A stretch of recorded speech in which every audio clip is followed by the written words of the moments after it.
So there are scientists who are running experiments for anywhere between 1 week to multiple months. And if a piece of equipment fails at any point within that, got to start over. It's kind of all those impacts that really can push our progress back in the R&D sphere.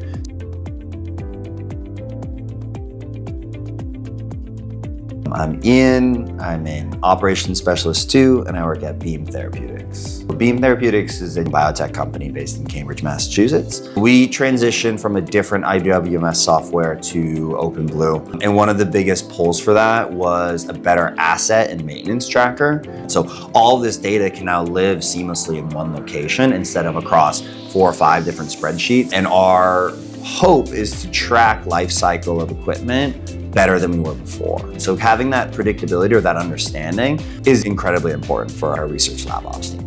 One of the challenges of my role is tracking equipment locations. And that typically involves me walking through our 130,000 square foot facility, and we are checking literally every piece of equipment. So for me, having to do this on a manual basis is challenging and exhausting.